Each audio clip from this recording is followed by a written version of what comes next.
मैंने सबको करीब करीब ध्यान से सुना है। जो नहीं सुन पाया, इनकी नोट भी यहाँ बैठकर मैंने अफसरों से जो मुझे प्राप्त हुई, मेरे साथी MOS से प्राप्त हुई, उसको मैंने पढ़ा है। माननीय अध्यक्ष जी, मैं इस सदन के सभी सदस्यों को फिर से एक बार कहना चाहता हूं कि कृपया जम्मू कश्मीर की स्थिति को हम समझें। राजनीति करने के लिए ऐसा कोई बयान न दे जिससे जनता गुमराह हो।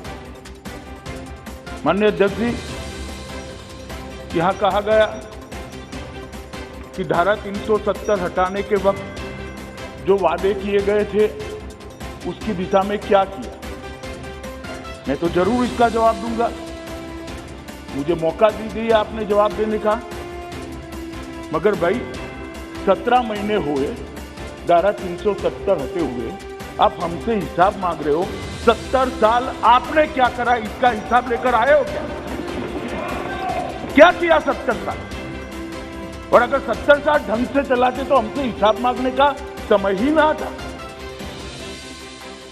माननीय अध्यक्ष जी, उनको भी मालूम है कि धारा 370 हटने के बाद अभी तो वहां पर प्रशासन स्थिति को संभाल रहा था, इतने में कोविड लग गया।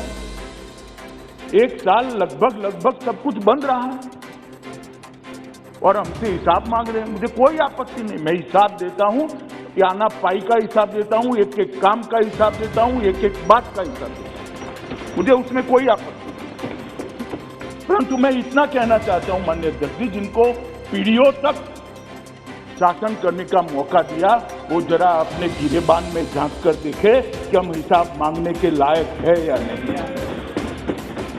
माननीय अध्यक्ष जी, धारा 370 को हटाने का मसला कोर्ट में है। मसूदी साहब हाई कोर्ट के जज रहे हैं, सुनने के लिए नहीं बैठे हैं, मगर मुझे रिकॉर्ड तो क्लियर करना ही पड़ेगा। उन्होंने कहा कि सुप्रीम कोर्ट में मामला लंबित है। मनीष तिवारी जी ने भी कहा, वो भी चले गए। आ गए अच्छा लंबित है। माननीय अध्यक्ष जी, उनको कोर्ट का प्रोसीजर मालूम है और ये मामला कोर्ट में लंबी बहस हुआ और बाद में 5 जजों की बेंच को सुपुर्द किया गया। अगर इतनी अनकॉन्स्टिट्यूशनलिटी इसमें दिखाई पड़ती है तो सर्वोच्च अदालत को पूरा अधिकार था कानून पर रोक लगाने का, और वो रोक लगा दी थी। परंतु यहां पर कोई स्टे नहीं है। सर्वोच्च अदालत ने यह नहीं कहा है कि इस कानून का अमल नहीं हो सकता। उन्होंने उसको विचाराधीन रखा। जब सर्वोच्च अदालत पूछेगी तब हम जरूर जाएंगे, जवाब देंगे और सर्वोच्च अदालत निर्णय करेगी। मगर कहीं पर भी एक कानूनी स्थिति नहीं है कि इसका अमल नहीं हो सकता।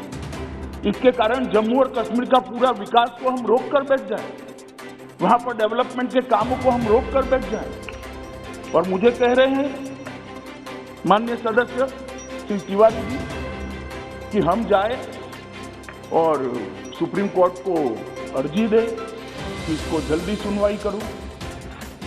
माननीय अध्यक्ष जी, मैं उनको कहना चाहता हूं कि हम तो सुप्रीम कोर्ट के सामने है ही, एक पक्ष लेकर कि देश में धारा 370 नहीं होनी चाहिए, इसलिए हमने हटाया। मगर आप तो सुप्रीम कोर्ट के सामने ही नहीं हो गई, ना ना बीच का रास्ता लेकर चल रहे हो और दोनों ओर बोल रहे हो। ये तो आप भी कर सकते थे सुप्रीम कोर्ट में जाकर कि भाई जल्दी सुनवाई करो।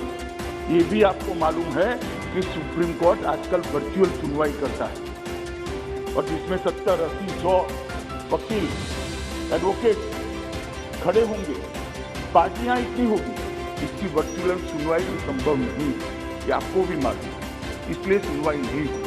इसका एक बड़े हिस्से का सुनवाई हो चुका है, 5 जज का बेंच भी बन चुका है।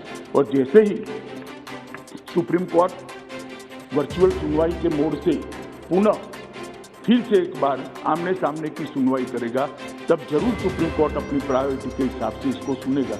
मगर तब तक कोई काम न करे क्या? ये किस प्रकार के उदाहरण